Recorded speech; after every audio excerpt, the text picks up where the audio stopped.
Okay, mayong mudto na usab kanatong tanan Luzon, Visayas, Mindanao. Mayong mudto Philippines, mayong mudto world, mayong mudto universe. Ano na punta mga higala? Nila nga itong tunumanon sa kahanginan, CONA, Catechesis on Air.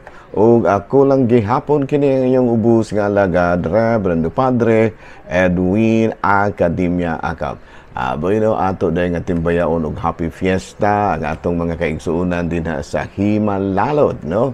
Ang ato ang Kora Paruko din ha, ang akong classmate, no? Si Father Dami Hiramis. Kumusta na ka, Father Dam? No? Ang imong mga parokyano din ha, kumusta na, no? Kami po diri sa Iyongo, nagfiesta po mig amua. Binaranggay ra ning amua, mga higala, binaranggay ra ni. Pero din na sa Ayungon, linungsod ginang ilaha din ha. Ayungon, din na sa may Himalalod. No? Kami diri sa Awaan, binaranggay rin ang amua. Pero, Viva Pit Senior yun gihapon. Ayan, no? Nahala, no? Mayang mudto na kanatuntanan o happy fiesta sa atong mga kaigsuunan din na sa isla sa Himalalod. Dili sa isla, sa lungsod sa Himalayod, sa parokya sa Himalalod. Nahala, no? Ato diay nga timbayaon usab og mayong mudto ang tanan mga ang ato mayor din ha, no? Og nga manusab ang ato ang mga konsehales sa lungsod nga labos tanan ang atong Kora Paroko. Yan diri pud sa Ayungon ato pud nga timbayaon og happy fiesta ang akong mga parokyano din no? Ganina nagmisa may mga alas 9. No, karon ani ana misa mo ang tagsa-tagsa ka mga gipamistahan. Pamistahan ta mga higala. Nahala, no? May mudto na kanatong tanan ang hinaot kita nga ana kitang tanan sa kapiskay sa panglawas ni ining kamudtuhon. Nahala, no? Ari na ta mga higala sa ato ang Saint of the Day. Bueno, sigon diri sa atong listahan, of course, ang atong santo karon. Ang atong gisaulugan karon sa iyang fiesta mao mismo ang Senyor Santo Niño. Of course, ang kining Santo Niño mga higala makasaysayanon kay kini, no? Mauman kini ang matud pa, mauman kini ang gasa, no? Sa pag-abot gyud sa kining pag-abot gyud sa Kristyanismo diri sa atua, no? Mao kini ang gasa, no? Nga gihatag ni kining Magellan ngadto kang Raha Humabon ug Reyna Juana, no? Nga sa ato pa simbolik kini nga ang gasa gyud sa mga Pilipinhon sa diha nga gidawat nato ang Kristyanismo mao gyud ang gasa sa Santo Niño.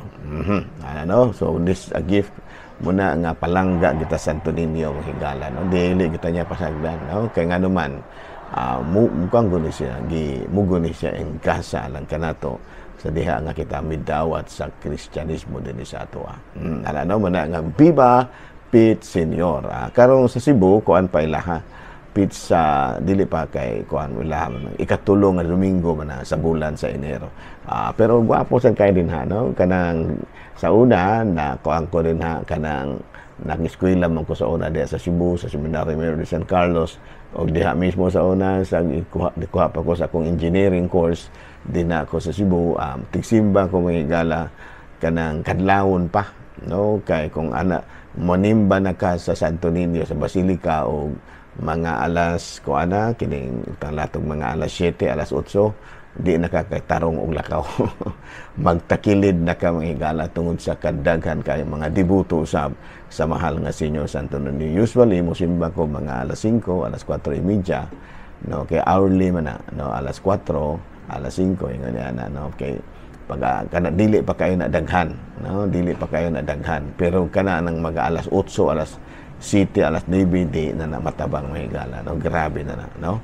So nahala, Viva Senyor Santo Niño o mayong nang kinaot ko nga kaysa ko nang ginaingon ang Senyor Santo Niño gasa gina, no? Sa Ginoo diri kanato kanang atong imahe din ha, no? Muna nga kami diri sa Awaan do na pod mi Santo Niño de Cebu nga among gisaulugan sa iyahang kapistahan karong adlaw pizza 15 unya sa Tigib pizza 17 laha.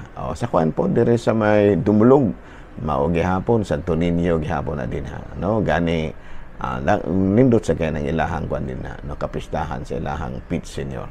Dahil may ngunto na kanatuntanan, wala lang sa kita si BCP News may gala ha, kay medyo grabe-grabe yung pagkabisihan ako karon nagdagan ko sa ako mga buluhaton. Hala ari na kita sa ato ang katikisen. Okay na tamang higala arita sa unang pangutana. Wala lang usa kita karekuan ha. Kining gitawag og kini ba katong sa krido nato. Ari na lang kita sa ato ang mga pangutana. Father, what are the reasons why we celebrate fiesta? The reasons why we celebrate fiestas. Okay, number one is it is a thanksgiving. Thanksgiving satisfies the primal yearning of a Filipino to express our thanksgiving to God through the intercession of the patron saint. Can reinforce the religious and spiritual dimension of our life. Like any other sacramentals, it can lead us more closer to Jesus and the reception of the sacrament. In fiestas, we are encouraged to hear Mass.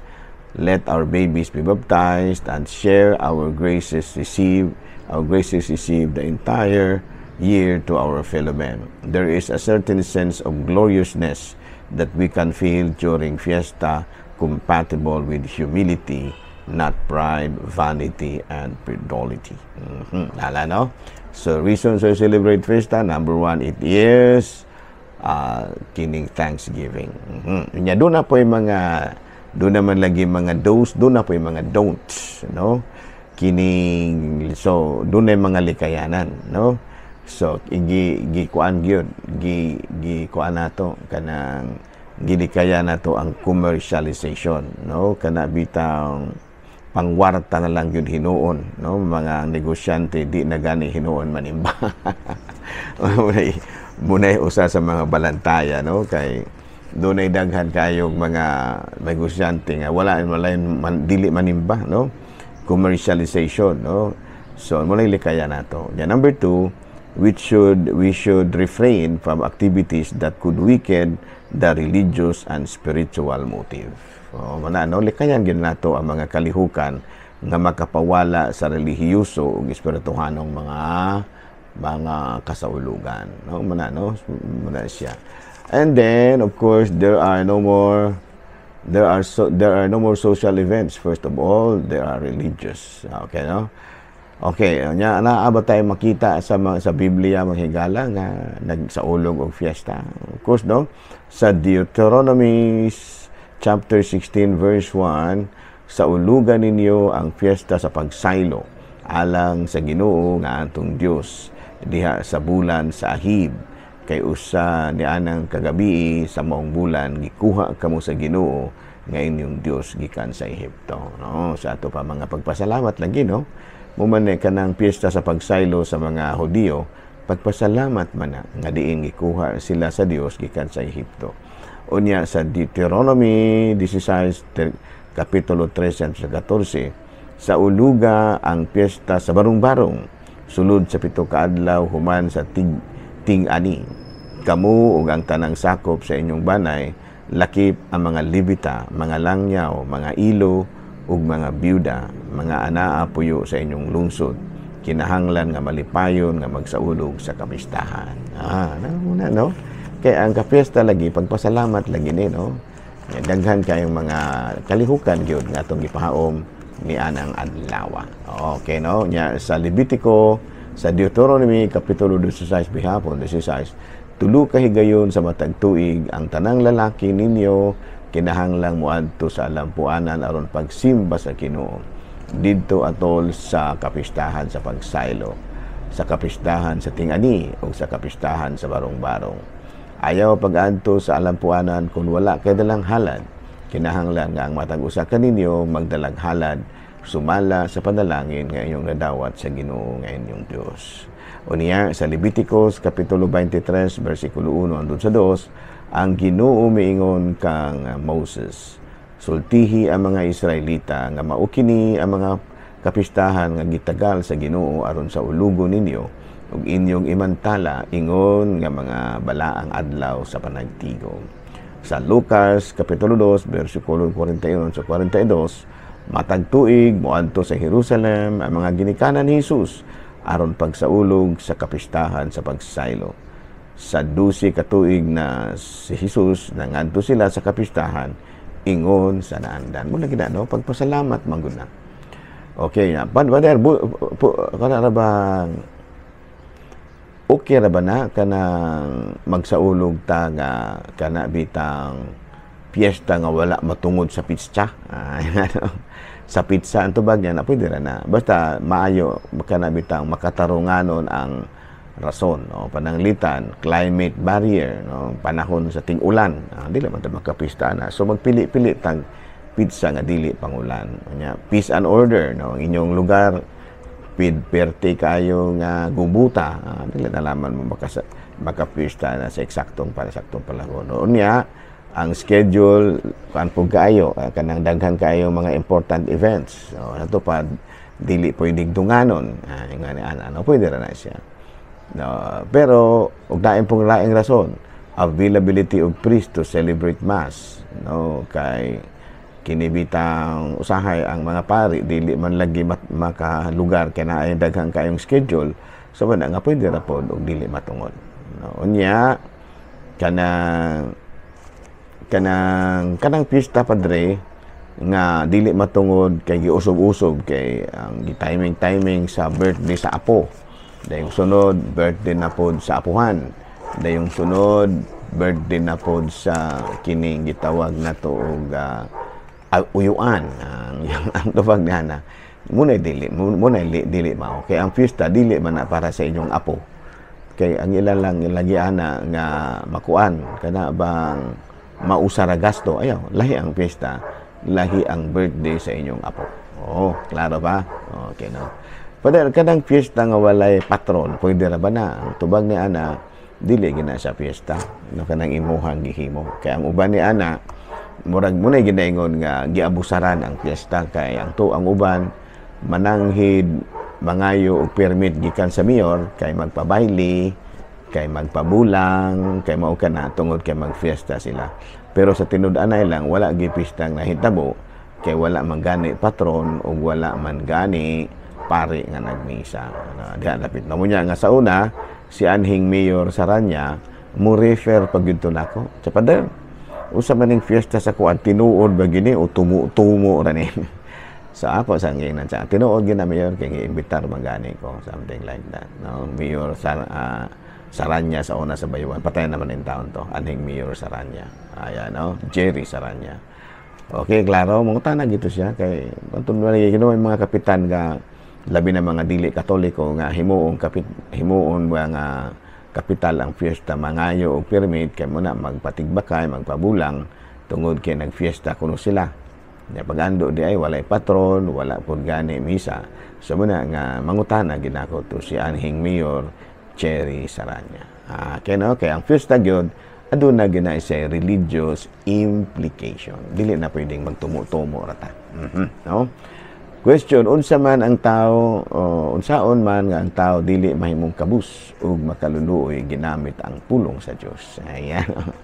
Of course, sa panultihon kapitulo 21 bersikulo 5, ayuha gayud paglaraw ug madato ka. Kung magdali-dali ka kanunay, makulangan ka sa imong gikinahanglan. Sa ato pa kung gusto kang moasinso, kinahanglan nga dunag gyud kay mga plano. Ayan, no? Unya sa panultihon 30 kapitulo 7 sa 9, O Dios, nangayo ako kanimog duha ka butang. Ihatag in taon kini kanako sa dili pa ako mamatay. Okay, no? Ipahilayo ako sa mga limbong ug bakat. Ug ayaw ako himuang dato ni kabus. Hatagi lamang ako kalanon ug gaigo ra sa akong gikinahanglan. Kay kung tagaan mo akong sobra, tingali unyag moingon ako nga wala ko na ikaw kinahanglan. Apan kung kabus usab, tingaling matintal ako sa pagpangawat ug mapakaulawan ko ang Dios. Ayan, no? So nindot sa gani, no?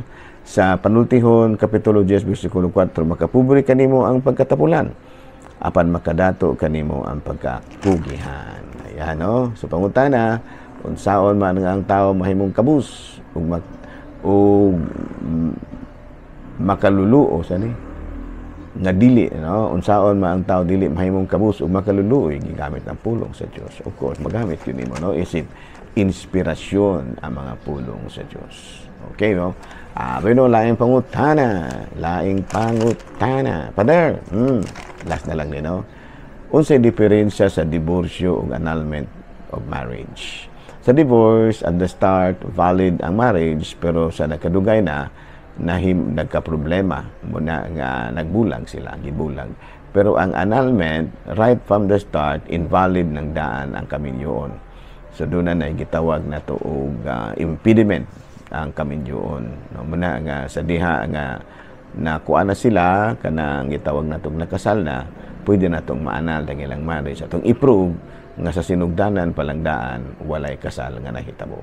Pero ang divorce, sa sinugdanan, nakasal gid sila, valid ang ilang kasal. Pero tungod sa ilahang mga problema, muna nga nakahuna-huna sila nga magbulag. Pero diri sa Pilipinas, wala tay divorce. Naarat na annulment of marriage. Okay? Nahala, din na lang una kita kutob. Ako lang gihapon kini yung ubos nga alagad. Reverendo Padre Edwin Academia Acab. Manamilit na usab kaninyo o manalangin ka nato ang Dios nga magkagahom sa tanan, Amahan, Anak, Espiritu Santo. Amen. Good noon, Pilipinas.